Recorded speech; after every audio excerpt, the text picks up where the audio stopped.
Assalamu alaikum. Welcome to Knowledge for Students. Students, today we are starting class number 64 and in today's class we will talk about conditional sentences.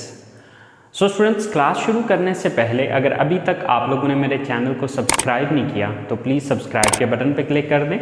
अगर आपको मेरी videos पसंद आ रही हैं और अगर आप इनसे कुछ सीख रहे हैं तो प्लीज़ लाइक एंड शेयर के बटन पर क्लिक कीजिए। और अगर आपको कोई भी कन्फ्यूजन हो रहा है या कोई चीज़ समझ में नहीं आ रही तो प्लीज़ आप लोग कमेंट्स बॉक्स में जाके कमेंट्स कर सकते हैं। तो चलें स्टार्ट करते हैं हमारी आज की क्लास। तो स्टूडेंट्स, आज की क्लास में हम लोग बात कर रहे हैं कंडीशनल सेंटेंसेस की। So first of all we need to understand that what are conditional sentences. सबसे पहले तो आपको ये समझना होगा कि कंडीशनल सेंटेंसेस होते क्या हैं, राइट? कंडीशनल, बेसिकली ये जो कंडीशनल वर्ड है, कंडीशन से ये लफ्ज बना है कंडीशनल, राइट? कंडीशन का मतलब होता है शर्त, तो कंडीशनल मतलब शर्तिया। कंडीशनल सेंटेंसेस यानी कि शर्तिया जुमले, वो सेंटेंसेस जिसके अंदर कोई शर्त रखी गई हो कि अगर ये शर्त पूरी होती है तो उसका रिजल्ट या नतीजा ये निकलेगा, ठीक है? तो जैसे कि मैंने उर्दू में भी लिखा है कि ऐसे जुमले जिनमें कोई शर्त रखी गई हो कि अगर ये शर्त पूरी होती है तो उसका नतीजा या रिजल्ट ये निकलेगा, ऐसे सेंटेंसेस को हम कंडीशनल सेंटेंसेस कहते हैं। मिसाल के तौर पे देखिए, मैं कहता हूं जी कि अगर आप मेहनत करोगे तो पास हो जाओगे। अब इसमें अगर आप मेहनत करोगे तो ये क्या है, ये शर्त है कि अगर आपने ऐसा किया, अगर ये शर्त पूरी हुई तो आप पास हो जाओगे या आप पोजीशन ले लोगे। तो ये क्या है, ये उसका आगे फिर रिजल्ट निकलेगा, राइट? तो आपने यहां पर ये चीज याद रखनी है कि जितने भी इस तरह के सेंटेंसेस होते हैं कि जिसके अंदर हम ये कहते हैं कि अगर आप ऐसा करते हो तो ऐसा होगा, अगर आपने ऐसा किया तो ऐसा होगा, या अगर आप ऐसा करते तो ऐसा होता, राइट? तो इस तरह के जितने भी सेंटेंसेस होते हैं उनको हम कंडीशनल सेंटेंसेस कहते हैं, राइट? तो आई होप सो आपको ये बात तो समझ आ गई होगी कि कंडीशनल सेंटेंसेस हम कहते किसको हैं। वो सेंटेंसेस जिसके अंदर कोई शर्त रखी गई हो कि अगर ये शर्त पूरी हुई तो इसका ये रिजल्ट निकलेगा, ऐसे सेंटेंसेस को हम कंडीशनल सेंटेंसेस कहते हैं। Conditional sentence has two parts. जो कंडीशनल सेंटेंस होता है उसके दो हिस्से होते हैं या दो पार्ट्स होते हैं। अब वो दो पार्ट्स कौन कौन से होते हैं? Number one, if clause, and number two, main clause या रिजल्ट क्लॉज। ओके, अच्छा, इफ क्लॉज बेसिकली बयान कर रहा होता है शर्त को, यानी कि जुमले के जिस हिस्से के अंदर शर्त पाई जा रही होती है उसको हम इफ क्लॉज कहते हैं, राइट? एंड जो दूसरा सेंटेंस होता है यानी कि जो जिसमें रिजल्ट बयान किया जा रहा होता है या जो उसका नतीजा निकलता है, ठीक है, जिस सेंटेंस में ये चीज बयान हो रही होती है उसको हम मेन क्लॉज कहते हैं या फिर रिजल्ट क्लॉज कहा जाता है, राइट? मिसाल के तौर पे हमारे पास ये एक सेंटेंस लिखा हुआ है कि if it's hot I go to the beach.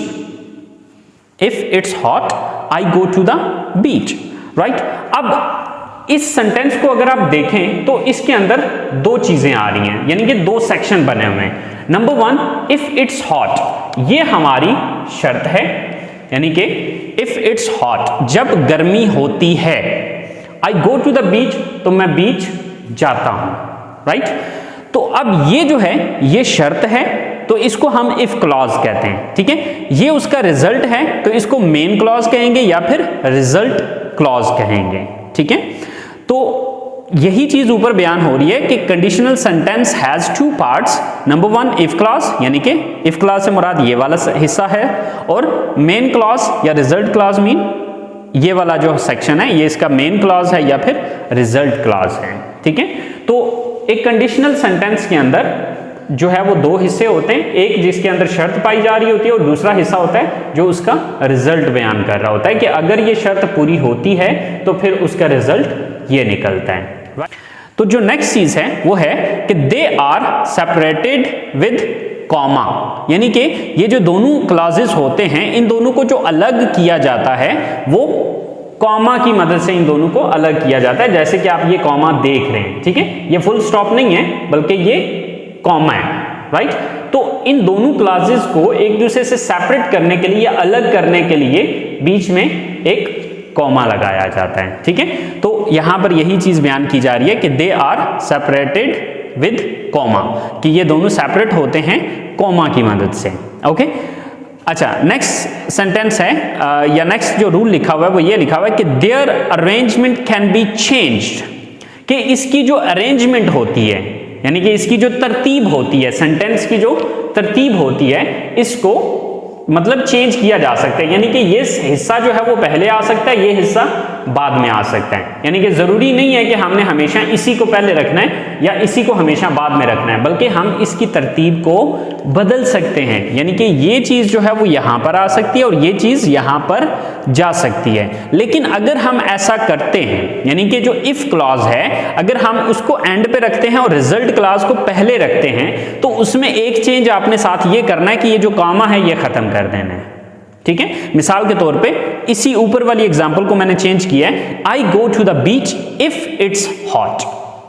Okay, तो यहां पर हमने इसकी अरेंजमेंट को चेंज कर दी, यानी कि ये जो हिस्सा है ये हम एंड पे ले गए और ये हिस्सा हम पहले ले आए।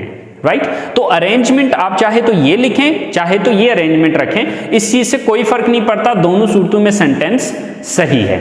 अच्छा, दूसरी एक और बात आपने साथ याद रखनी है कि जरूरी नहीं है कि कंडीशनल सेंटेंसेस में इफ ही आएगा, इफ की जगह पे यहां पर व्हेन का वर्ड भी यूज किया जा सकता है। मिसाल के तौर पे I go to the beach when it's hot.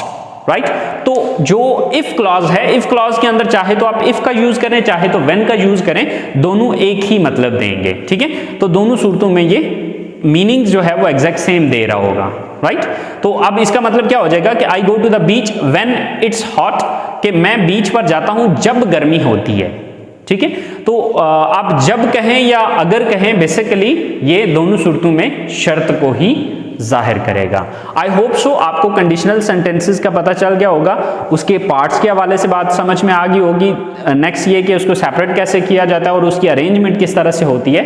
I hope so कि ये चीजें आपको समझ आ गई होंगी। अब हम ये चीज डिस्कस करते हैं कि जो हमारे कंडीशनल सेंटेंसेस होते हैं ये कितनी किस्म के होते हैं या किस किस तरह के कंडीशनल सेंटेंसेस होते हैं। तो चलें आइए देखते हैं।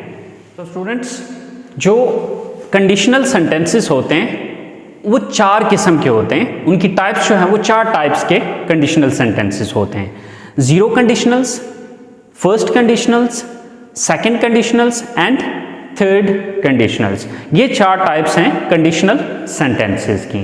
राइट, तो आज की क्लास में हम बात करेंगे एक तो जीरो कंडीशनल की और फिर फर्स्ट कंडीशनल की। राइट, आज सारों को इस वजह से डिस्कस नहीं करेंगे क्योंकि क्लास ज्यादा लंबी चौड़ी हो जाएगी, इस वजह से आज हम सिर्फ जीरो कंडीशनल और फर्स्ट कंडीशनल को डिस्कस करेंगे।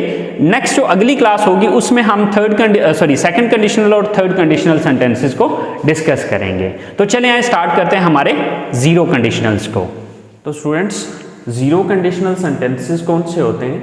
जीरो कंडीशनल सेंटेंसेस वो सेंटेंसेस होते हैं कि जिसकी शर्त और उसका जो रिजल्ट है, यानी कि जिसकी कंडीशन और उसका जो रिजल्ट है वो दोनों प्रेजेंट में होते हैं। राइट, मिसाल के तौर पे अगर ऐसा होता है तो वो होता है। तो आप देखें कि ये दोनों सेंटेंसेस जो हैं ये प्रेजेंट में हैं। राइट, तो इस तरह के जो सेंटेंसेस होते हैं उनको हम जीरो कंडीशनल कहते हैं। अब इसमें थोड़ा सा साथ ये भी जहन में रखना है कि इनका इस्तेमाल ऐसी चीज़ों और हकीकतों को बयान करने के लिए होता है जो आम तौर पे सच होती हैं, यानी कि जिनके नताइज हमेशा एक जैसे होते हैं। ऐसे सेंटेंसेस को जीरो कंडीशनल सेंटेंसेस कहा जाता है। ओके, मिसाल के तौर पे देखें, अगर कीमतें बढ़ती हैं तो गरीब परेशान होते हैं। राइट, अब देखें कि इसमें जो है वो हमेशा जब भी कीमतें बढ़ती हैं तो गरीब परेशान होते हैं, तो यानी कि जब भी ये शर्त पूरी होती है तो रिजल्ट हमेशा एक जैसा होता है, हमेशा गरीब जो है वो परेशान होते हैं। इसी तरह से सेकंड सेंटेंस है कि अगर सूरज गरूब होता है तो अंधेरा हो जाता है।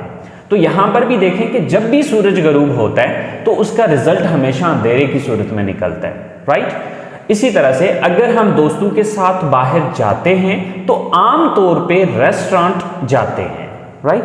तो अब इस सेंटेंस के अंदर भी जो रिजल्ट है अमूमी तौर पे वो यही निकलता है कि जब भी हम बाहर जाते हैं तो हम रेस्टोरेंट्स में जाते हैं, ठीक है। तो इस तरह के जितने भी सेंटेंसेस होते हैं वो हमारे जीरो कंडीशनल्स होते हैं और उसके जो दोनों सेंटेंसेस हैं वो प्रेजेंट के होते हैं, राइट। अच्छा, अब इसकी स्ट्रक्चर क्या होगी, इसको किस तरह से बनाया जाएगा?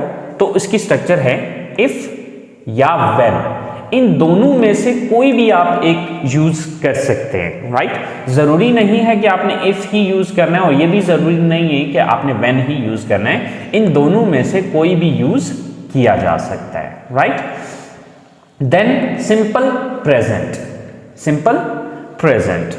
अच्छा, अब यहां पर मैंने सिंपल प्रेजेंट क्यों लिखा है ये इन तीन सेंटेंसेस को बनाने के बाद आपको एक्सप्लेन करता हूं कि यहां पर मैंने सिंपल प्रेजेंट क्यों लिखा है। यहां पर प्रेजेंट इंडेफिनेट भी तो लिखा जा सकता था, तो इसको मैंने सिंपल प्रेजेंट में क्यों लिखा है, तो ये चीज आगे मैं एक्सप्लेन करता हूं। यानी कि इसकी जो कंडीशन होगी, यानी कि जो फर्स्ट सेंटेंस होगा इफ क्लॉज जिसको हम कहते हैं, इफ क्लॉज को हम सिंपल प्रेजेंट में बनाएंगे और जो अगला सेंटेंस होगा वो भी हमारा प्रेजेंट में ही बनेगा, यानी कि सिंपल प्रेजेंट में ही बनाया जाएगा। जैसे कि उसकी मैंने स्ट्रक्चर इस तरह से लिखी है, जैसे कि फॉर एग्जांपल इफ या when plus subject plus first form with S और ई एस। अगर आपने प्रेजेंट इंडेफिनेट की मेरी क्लास अटेंड की है तो आपको पता होगा कि प्रेजेंट इंडेफिनेट को सिंपल प्रेजेंट भी कहा जाता है और सिंपल प्रेजेंट के अंदर जो है वो फर्स्ट फॉर्म के साथ एस या एस तब लगाया जाता है जब हमारा सब्जेक्ट ही, शी, इट या सिंगल नेम होता है। अब कहाँ पर एस लगता है और कहाँ पर ई एस लगता है, अगर आपको इस चीज़ की समझ नहीं है तो फिर आपको मेरी प्रेजेंट इंडेफिनेट की क्लास को पहले अटेंड करना चाहिए और फिर उसके बाद आप यहाँ पर आएंगे तो आपको ज़्यादा अच्छे से बात समझ में आएगी, ओके। And then object. अब इसी तरह से जो आगे मेन क्लॉज होगा या जो उसका रिजल्ट निकलता है, यानी कि अगर ऐसा होता है तो ये होता है, अगर ऐसा होता है तो ये मेरी कंडीशन है, उसका रिजल्ट ये है, राइट। तो ये जो रिजल्ट है उसकी स्ट्रक्चर क्या होगी, subject plus first form with S I S plus object, यानी कि सेम यही स्ट्रक्चर आगे भी है, फर्क सिर्फ इतना आता है कि यहां से व्हेन या इफ को खत्म कर दिया जाता है, दैट्स इट। तो चलें हम ये तीन एग्जाम्पल्स हमने लिखी हैं, इन तीन एग्जाम्पल्स को जरा बना के देखते हैं। अब हमारे पास जो फर्स्ट सेंटेंस है वो है कि अगर कीमतें बढ़ती हैं तो गरीब परेशान होते हैं, right. So first of all if, अब इफ यूज किया या व्हेन यूज किया बेसिकली मतलब एक ही निकलेगा, बात एक ही होगी, ओके। क्या है, क्या चीज बढ़ती है, प्राइसेस, इफ प्राइसेस, ओके। अब यहां पर आगे सब्जेक्ट हमने लिख दिया, इसके बाद जो वर्ब लगाना है, वर्ब क्या है, बढ़ना, ठीक है, बढ़ती हैं। अब इंक्रीज लगाए या राइज लगा दे, दोनों सूरतों में सही है। इफ प्राइसेस इंक्रीज और राइज। अब यहां पर मैंने एस या एस का इजाफा इस वजह से नहीं किया क्योंकि यहां पर प्राइसेस आया, अगर ये प्राइस होता, सिंगल यूज हो रहा होता तो यहां पर इंक्रीजेस या राइजेस का वर्ड आता, ओके। तो यहां पर जैसे कि आपको पता है कि अब ये सेंटेंस हमारा कंप्लीट हो गया, इसके बाद हमने कॉमा देना है, राइट। तो यहां पर हमने कॉमा दिया, अब आगे ये चीज यानी कि सब्जेक्ट लिखेंगे कि परेशान कौन होता है, गरीब, द पुअर, ओके। वर्ब क्या, यहां पर क्या होता है, पुअर यानी कि गरीब आदमी को क्या होता है कि वो परेशान होता है, get upset, okay. If prices increase और rise the poor get upset, यानी कि अगर प्राइसेस इंक्रीज होती हैं या बढ़ती हैं तो जो गरीब आदमी होता है वो परेशान हो जाता है, ओके। सेकंड सेंटेंस है हमारे पास कि अगर सूरज गरूब होता है, ओके, अगर सूरज गरूब होता है। सो first of all if,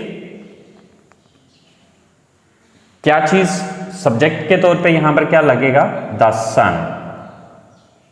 if the sun,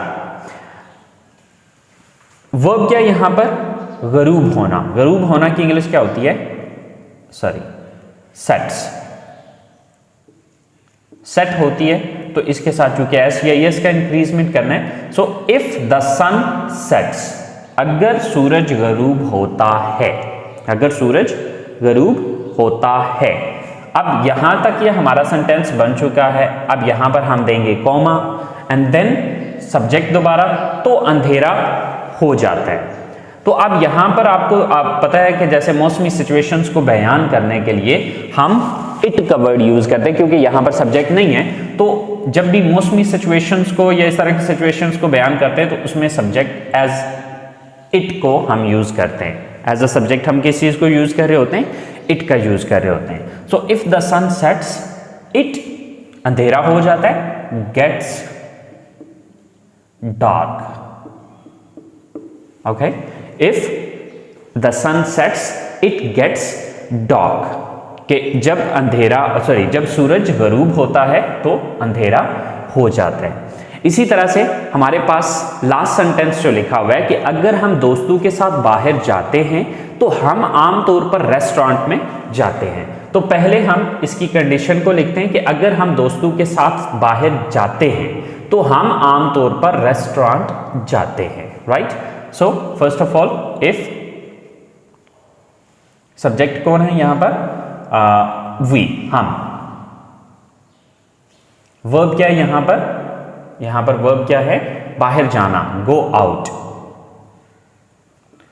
if we go out, किसके साथ जाते हैं, ऑब्जेक्ट क्या है, दोस्तों के साथ, with friends. If we go out with friends, okay, if we go out with friends, यहां तक हमारी शर्त हो गई। एंड देन हमने इसका रिजल्ट लिखना है। तो हम आमतौर पर रेस्टोरेंट जाते हैं। अच्छा, तो की इंग्लिश लगाने की जरूरत नहीं है, ये कॉमा ही इसको कवर अप कर लेता है, राइट। सो हम रेस्टोरेंट जाते हैं, तो यहां पर फिर सब्जेक्ट आएगा, वी, आमतौर पे, नॉर्मली। कहां जाते हैं, सॉरी वर्ब क्या है यहां पर, go. We normally go to restaurant. Okay, we normally go to restaurant. If we go out with friends, we normally go to restaurant. Okay, अच्छा, अब जैसे कि पीछे हम इस बात को डिस्कस कर चुके हैं कि जरूरी नहीं है कि हम इसकी तरतीब यही रखेंगे, ठीक है। इसमें यह भी हो सकता है कि ये चीज जो ये स्ट्रक्चर है वो इधर आ जाए और ये स्ट्रक्चर वहां पर चली जाए। लेकिन फर्क सिर्फ ये आएगा कि ये जो कॉमा है, फिर यानी कि अगर हम इसकी तरतीब को, अरेंजमेंट को चेंज करते हैं तो फिर हम इस कॉमा को खत्म कर देंगे। मिसाल के तौर पे अगर मैं इसी सेंटेंस को, यानी कि मतलब यही निकल रहा होगा, इस सेंटेंस को मैं यूं भी बना सकता हूं कि the poor get upset if prices increase, right. फर्क क्या आएगा, सिर्फ ये कॉमा बीच में से खत्म कर दूंगा, राइट।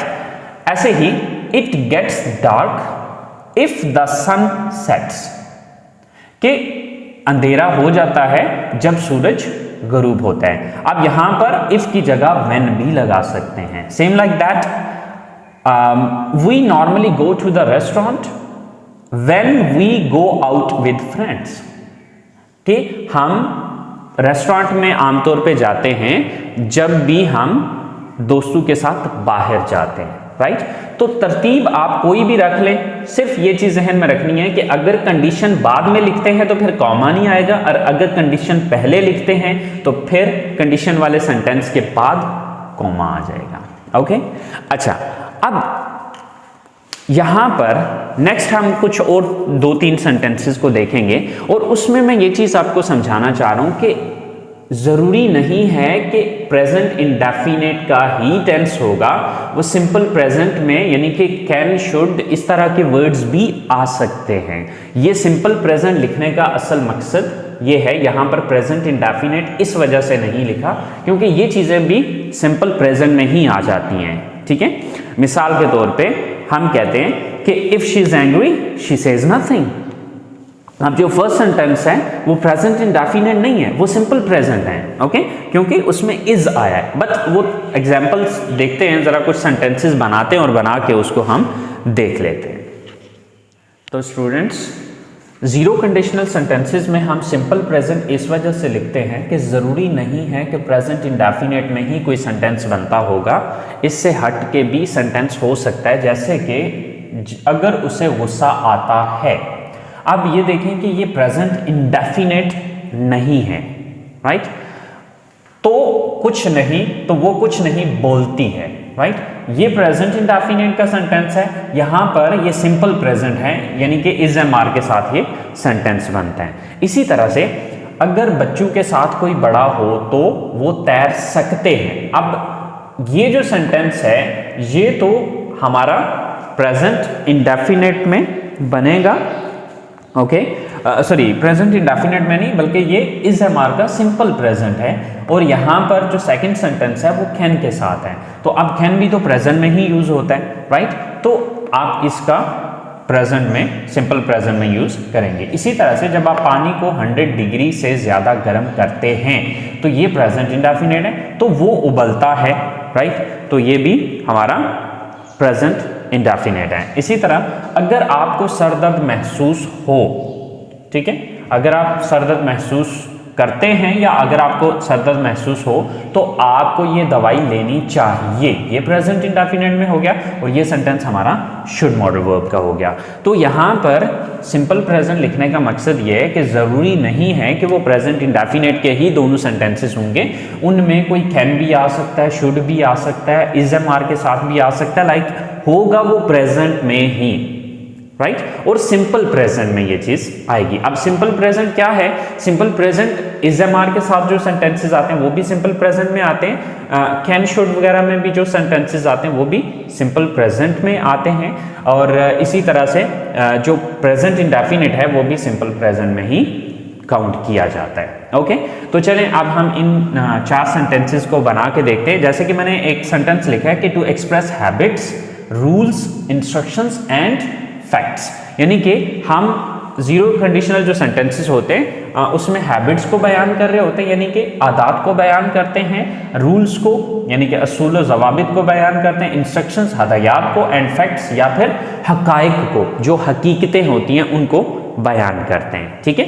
अब हमारे पास जो फर्स्ट सेंटेंस है कि अगर उसे गुस्सा आता है तो वो कुछ नहीं बोलती है, तो हमारी कंडीशन क्या है? If she gets angry, okay, gets angry मतलब गुस्सा आता है। इफ शी गेट्स एंग्री, अगर उसे गुस्सा आता है, अब चूंकि ये प्रेजेंट इंडेफिनिट का सेंटेंस है तो वो कुछ नहीं बोलती है, right, she says nothing,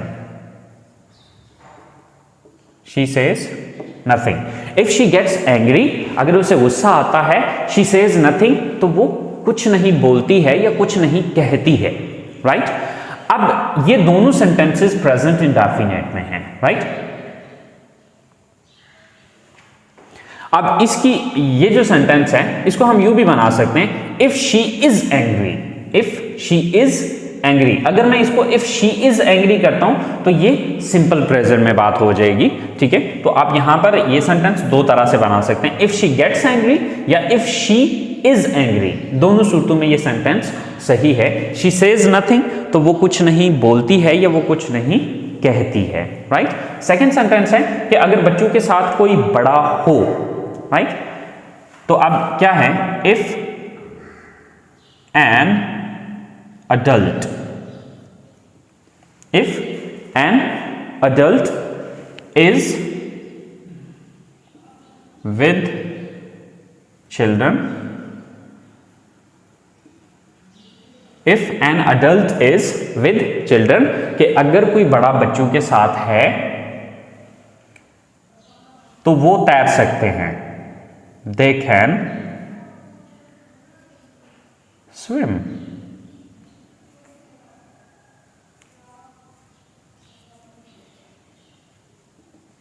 okay.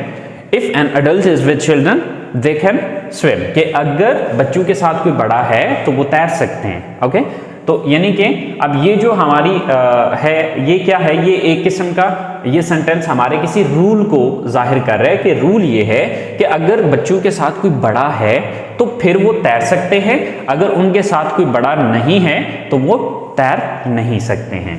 Third sentence है कि जब आप पानी को 100 डिग्री से ज्यादा गर्म करते हैं तो वो उबलता है। अब ये क्या है, ये एक फैक्ट है, ठीक है, ये एक हकीकत है, राइट। तो अब क्या है कि जब आप पानी को 100 डिग्री से ज्यादा गर्म करते हैं तो वो उबलता है, राइट।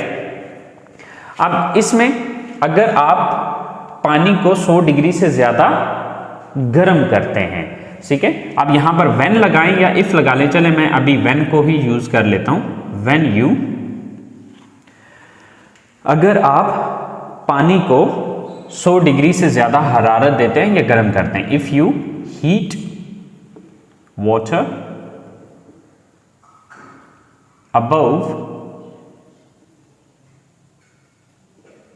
अबव का मतलब होता है ज्यादा या ऊपर, यानी कि above 100 degree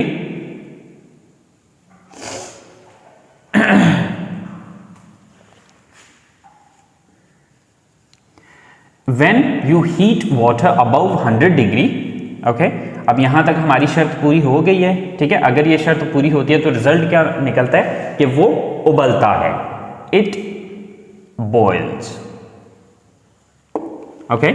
when you heat water above 100 degree it boils, यानी कि अगर आप पानी को 100 डिग्री से ज्यादा गर्म करते हैं या हीट देते हैं तो वो बॉयल होता है या उबलता है। इसी तरह से नेक्स्ट सेंटेंस है कि अगर आपको सर दर्द महसूस हो या होता है, okay, if you feel headache, if you feel headache, तो आपको ये दवाई लेनी चाहिए। You should take this medicine, okay. If you feel headache, अगर आपके सर में दर्द हो या अगर आप सर दर्द महसूस करते हैं, okay, you should take this medicine, तो आपको ये मेडिसिन लेनी चाहिए। तो ये क्या है, ये हमारी इंस्ट्रक्शंस में आ जाती है बात, ठीक है। जो फर्स्ट सेंटेंस है वो हैबिट को बयान कर रहा है, जो सेकंड सेंटेंस है वो रूल को जाहिर कर रहा है, जो थर्ड सेंटेंस है वो फैक्ट को बयान कर रहा है, और जो लास्ट सेंटेंस है वो हमारे इंस्ट्रक्शंस को जाहिर कर रहा है, ओके। तो इसमें आपने ये चीज याद रखनी है कि जरूरी नहीं है कि हम सिर्फ सिंपल प्रेजेंट यानी कि प्रेजेंट इंडेफिनिट को ही यूज करेंगे। प्रेजेंट इंडेफिनिट के अलावा भी यहां पर वो चीजें आ सकती हैं जो सिंपल प्रेजेंट में यूज की जा सकती हैं, जैसे कि इज एम आर का सिंपल प्रेजेंट में यूज होता है, कैन शुड का जो यूज होता है वो प्रेजेंट में होता है, हैव टू का यूज प्रेजेंट में किया जाता है। तो ये चीजें भी आ सकती हैं। लेकिन यहां पर एक और चीज भी आपने जहन में रखनी है कि कंडीशनल सेंटेंसेस के अंदर जो सबसे ज्यादा यूज होने वाले कंडीशनल सेंटेंसेस होते हैं वो फर्स्ट कंडीशनल सेंटेंसेस होते हैं। जीरो कंडीशनल इतने ज्यादा यूज नहीं होते, लेकिन यूज करने पड़ सकते हैं, इसलिए आपको बता दिया है ताकि जहां कहीं पे भी जीरो कंडीशनल सेंटेंसेस आ जाएं तो आप उनको यूज कर सकें, ओके। तो ये थे हमारे जीरो कंडीशनल। अब हम आते हैं अपने फर्स्ट कंडीशनल सेंटेंसेस की तरफ, जो कि सबसे ज्यादा इस्तेमाल किए जाते हैं। First conditionals. अब फर्स्ट कंडीशनल सेंटेंसेस कौन से होते हैं? ये वो सेंटेंसेस होते हैं जिसके अंदर हम मुस्तकबिल में होने वाले नताइज का इम्कान यानी कि बयान करते हैं, यानी कि जिन चीज़ों के होने का इम्कान हो उनको बयान करने के लिए हम फर्स्ट कंडीशन का यूज़ करते हैं। और सबसे ज़्यादा कंडीशनल सेंटेंसेस जो यूज़ होते हैं वो फर्स्ट कंडीशनल सेंटेंसेस होते हैं, ठीक है। अच्छा, अब इनकी पहचान क्या होती है कि अगर ये होता या अगर ये हुआ या अगर ये होगा या अगर ये करें या करेंगे तो ये होगा, ठीक है। यानी कि ये मुस्तकबिल के किसी मफरूजे के बारे में बात हो रही होती है कि अगर आप ऐसा करेंगे तो ऐसा होगा, राइट।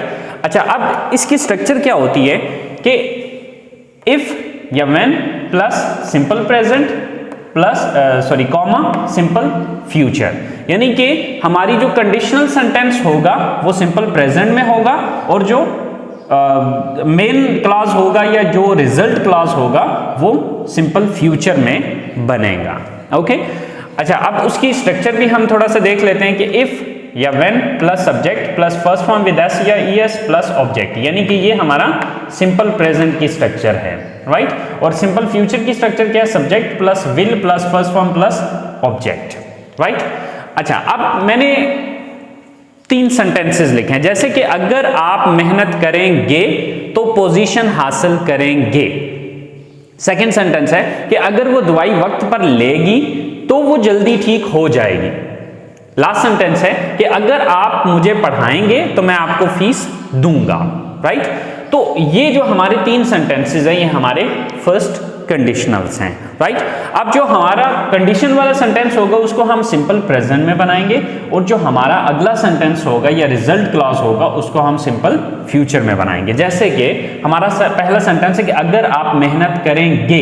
अच्छा, यहां पर एक और पॉइंट आपने याद रखना है कि यहां पर भी देखें गा गी गे तो आ रहा है, लेकिन इसको हम फ्यूचर में नहीं, यानी कि यहां पर हम विल यूज नहीं करेंगे या इसको हम फ्यूचर में नहीं बनाएंगे।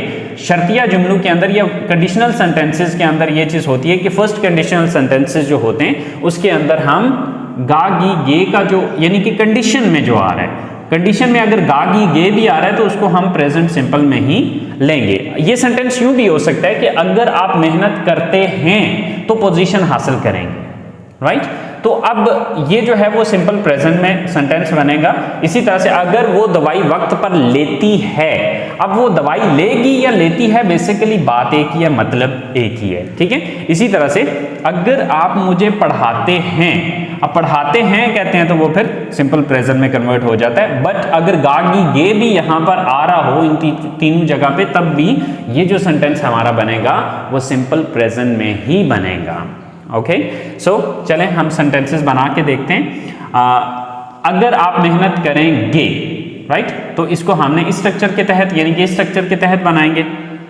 इफ, राइट, देन सब्जेक्ट कौन है? आप, यू। इफ यू, वर्ब क्या यहां पर? मेहनत करना, work hard. If you work hard, हमारी शर्त पूरी हो चुकी है। अगर ये शर्त पूरी होती है तो क्या रिजल्ट निकलेगा? तो आप पोजीशन हासिल करेंगे। तो अब हम उसमें ये स्ट्रक्चर अप्लाई करेंगे। सब्जेक्ट कौन है? आप, आगे विल, यू, विल, वर्ब क्या यहां पर? हासिल करना, गेट। यू विल गेट, क्या हासिल करेंगे? पोजीशन।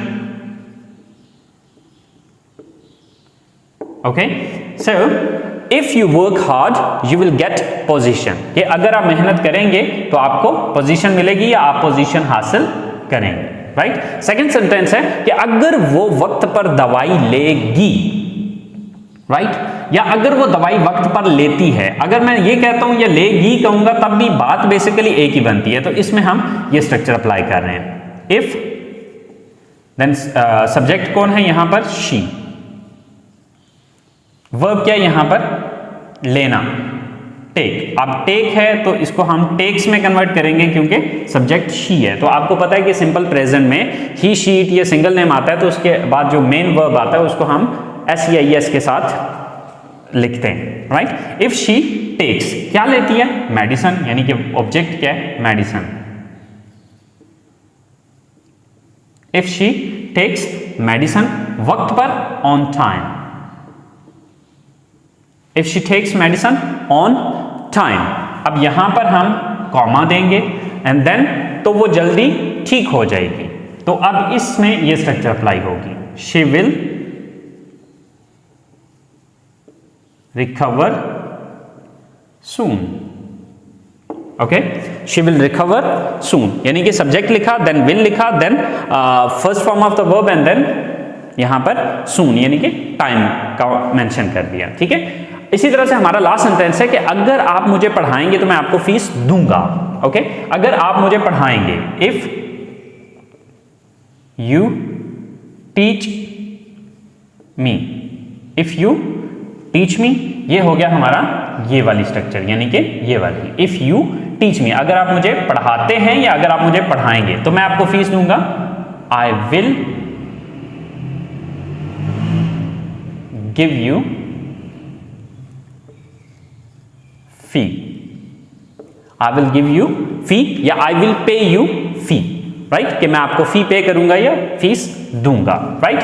अच्छा, अब ये स्ट्रक्चर हमारी जो है ये फ्यूचर की है। अच्छा, यहां पर आपने एक और चीज जहन में रखनी है कि ये बिल्कुल वैसे ही है जिस तरह हमने जीरो कंडीशनल को डिस्कस किया कि जरूरी नहीं है कि सिर्फ विल ही आएगा, इसके अलावा और भी वर्ड्स हैं जो कि हमारे फ्यूचर को या सिंपल फ्यूचर को जाहिर कर रहे होते हैं। जैसे कि कैन को हम सिंपल फ्यूचर में भी यूज करते हैं। कुड का अगर आपको यूज याद हो कि मैंने कुड का जो यूज था वो मैंने फ्यूचर के सेंस में भी बताया था, ठीक है, तो उसका यूज हम फ्यूचर के सेंस में भी करते हैं। इसी तरह से मे है या माइट है तो ये भी फ्यूचर के सेंस में यूज होता है। तो यानी कि जरूरी नहीं है कि इसमें सिर्फ विल ही आएगा, यहां पर कैन, माइट, कुड, ये इनमें से भी कुछ, या बी एबल टू का फ्यूचर में यूज उस तरह से आ सकता है। तो इसकी भी चंद एग्जांपल्स जो है वो 2-3 एग्जांपल्स में देके आपको समझा देता हूं कि जरूरी नहीं है कि हमेशा विल के साथ ही ये चीज आ रही होगी फर्स्ट कंडीशनल, ठीक है, उसमें थोड़ा इससे डिफरेंट भी हो सकता है, तो वो भी देख लेते हैं। लेकिन ज्यादातर ये सेंटेंसेस आम रूटीन में इस तरह के होते हैं, लेकिन इससे हट के भी हो सकते हैं, तो वो भी हम देख लेते हैं। लेकिन ये सिंपल फ्यूचर ऊपर जो मैंने लिखा simple present and simple future, वो इसीलिए लिखा है कि जिस तरह पीछे मैंने आपको बताया था कि सिंपल फ्यूचर या सिंपल प्रेजेंट से मुराद सिर्फ जो है वो हमारा प्रेजेंट इंडेफिनिट और फ्यूचर इंडेफिनिट नहीं है, बल्कि सिंपल प्रेजेंट में जो है वो इज एम आर के साथ, कैन या कुड के साथ, या बी एबल टू का प्रेजेंट में यूज, या इस तरह से हैव टू का यूज, तो यानी कि ये चीजें भी प्रेजेंट के सेंस में यूज होती हैं, तो इनका यूज भी यहां पर किया जा सकता है, राइट। इसी तरह से सिर्फ विल का ही फ्यूचर में यूज नहीं होता, बल्कि हम कैन का यूज भी फ्यूचर में करते हैं। इसी तरह से हम कुड का यूज भी फ्यूचर के सेंस में करते हैं। इसी तरह से बी एबल टू का फ्यूचर में यूज होता है, मे और माइट का यूज फ्यूचर में होता है। तो इस तरह के कुछ सेंटेंसेस हम देख लेते हैं फ्रेंड्स, जैसे कि हमारे पास ये सेंटेंसेस आ रहे हैं। अब यहां पर मैंने वो प्रेजेंट इंडेफिनिट का फार्मूला खत्म करके सिंपली ये कर दिया है, इफ या when plus simple present comma simple future. अच्छा, अब यहां पर ये चीज तो ऑलमोस्ट सेम रहेगी, ठीक है, लेकिन इसमें भी चेंज सिंपल प्रेजेंट में उसी तरह से आ सकता है कि इज एम आर आ सकता है, कैन आ सकता है। इस तरह से सिंपल प्रेजेंट का मतलब ही यही है कि जो चीजें प्रेजेंट में यूज हो रही हैं उनको हम सिंपल प्रेजेंट के लिए, और जो चीजें फ्यूचर में यूज हो रही हैं उनको हम सिंपल फ्यूचर में लिखते हैं। जैसे कि अगर मैं पार्टी में नहीं आता हूं तो शायद वो आपकी मदद ना करे, ठीक है, तो ये जो वो आपकी मदद नहीं करेगा ये फ्यूचर में नहीं करेगा, यानी कि अगर मैं नहीं आता हूं तो वो शायद आपकी मदद ना करे। अब देखिए कि यहां पर ये शायद जो है ये या हो सकता है, ये लफ्ज जो है वो माइट या मे के साथ यूज किया जाता है, ठीक है। तो इसी तरह से अब ये हमारा जो सेंटेंस बनेगा वो इस तरह से बनेगा, if I don't come to the party, if I don't come to the party, comma, तो शायद वो आपकी मदद ना करे, he might not support you। अब सपोर्ट की जगह पे यहां पर हेल्प का वर्ड भी यूज किया जा सकता है कि if I don't come to the party he might not support you या he might not help you, right.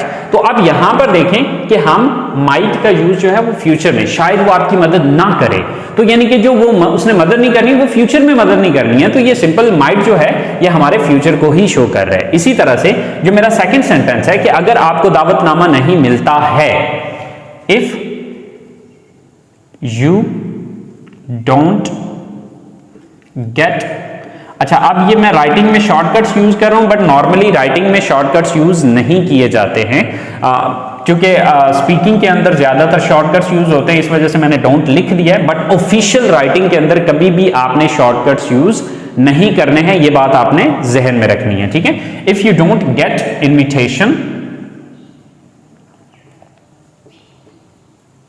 Okay, if you don't get invitation, अगर आपको दावतनामा नहीं मिलता है, आप पार्टी में नहीं आ सकते हैं। तो अब सकते हैं तो डेफिनेटली यहां पर कैन है, लेकिन ये बात फ्यूचर से रिलेटिंग हो रही है कि आप पार्टी में नहीं आ सकते। तो अब ये सेंटेंस क्या होगा? You can't come to the party. Okay, so if you don't get invitation you can't come to the party, कि अगर आपको इनविटेशन नहीं मिलता है तो आप पार्टी में नहीं आ सकते हैं। इसी तरह से हमारा जो लास्ट सेंटेंस है, अगर मैं ये प्रोग्राम इंस्टॉल नहीं करूंगा तो मैं अपना काम खत्म नहीं कर सकूंगा, right? If I don't install this program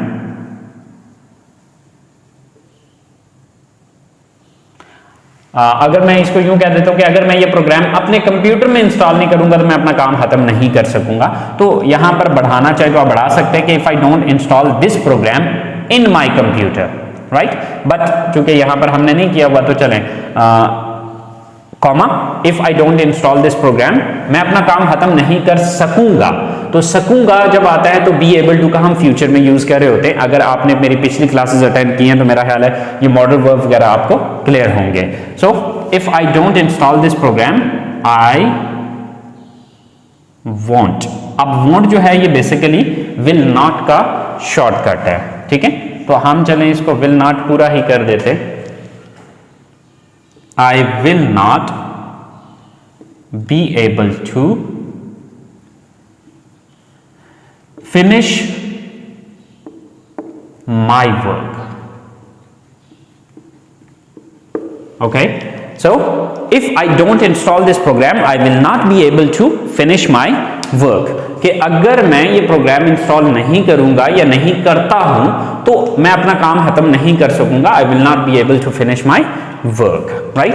तो जैसा कि आप लोगों ने देखा कि जरूरी नहीं है कि हम जो है वो सिर्फ विल का ही फ्यूचर में यूज करें, कुछ और चीजें भी है जो कि फ्यूचर में यूज की जा सकती हैं, जैसे कि कैन है, कुड है, मे या माइट है। तो यानी कि इस तरह की चीजें भी फ्यूचर में आ सकती हैं और इसी तरह से बी एबल टू का फ्यूचर में यूज है, राइट?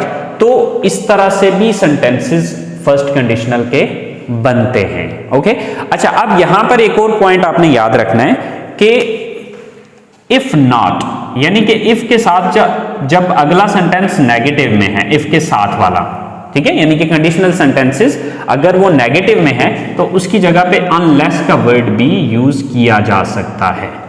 ओके, तो हम क्या कर सकते हैं, यहां पर अनलेस का वर्ड भी यूज कर सकते हैं। लेकिन अगर हम अनलेस का वर्ड यूज कर रहे हैं तो फिर ये नॉट वाला फंक्शन खत्म हो जाएगा। मिसाल के तौर पे यहां पर हम इस सेंटेंस को अनलेस के साथ अगर करते हैं, unless I come to the party, ठीक है, ये डोंट भी खत्म हो जाएगा, ये इफ भी खत्म हो जाएगा। Unless I come to the party he might not support you.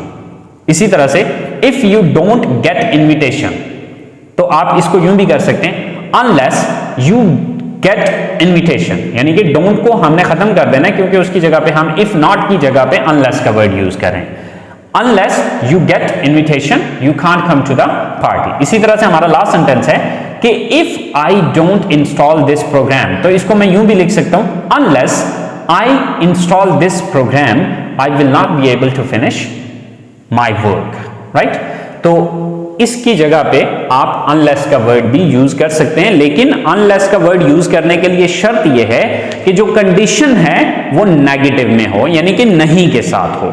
I hope so आपको ये चीज समझ में आ चुकी होगी। अगर फिर भी आपको कोई चीज समझ में नहीं आई है, कोई कंफ्यूजन है, तो आप लोग कमेंट्स बॉक्स में जाके कमेंट्स कर सकते हैं। इंशाल्लाह I will try my level best कि आप लोगों का जो भी कंफ्यूजन है मैं उसे क्लियर करूं। तो नेक्स्ट क्लास तक के लिए मुझे इजाजत दीजिए, दुआओं में याद रखिएगा। अल्लाह हाफिज।